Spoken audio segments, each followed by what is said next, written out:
வந்துட்டாரு. ஐயா எப்படி இருக்கீங்க? வணக்கம் ஐயா. வணக்கம் வணக்கம். வணக்கம் வணக்கம் வணக்கம் வணக்கம். வணக்கம். இவ என்னோட ஆத்துக்காரி. வணக்கங்க. இது என் வணக்கம். பொண்ணு. வயசு 6 ஆச்சு. பேரு பார்கவி. அப்படியா? ரொம்ப சந்தோஷம். நான் கோயிலுக்கு அடிக்கடி வருவேனே, உன்னை நான் பார்த்ததே இல்ல.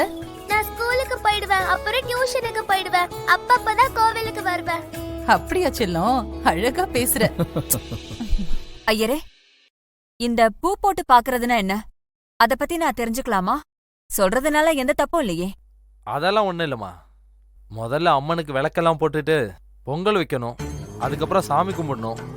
குடும்பத்தோட மருமக யார் இருக்காங்களோ அவங்க தனியா போய் கோயில் குளத்துல 3 தடவை முங்கி அதே ஈரத்துணியோட குடத்துல தண்ணி எடுத்துட்டு வந்து சாமிக்கு அபிஷேகம் பண்ணணும்.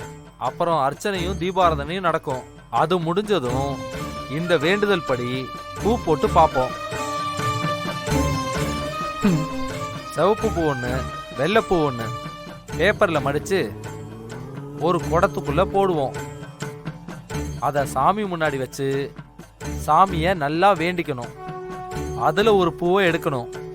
அதுல வெள்ளைப்பூ வந்துருச்சுன்னா அம்மா அனுமதி கொடுத்துட்டான்னு அர்த்தம்.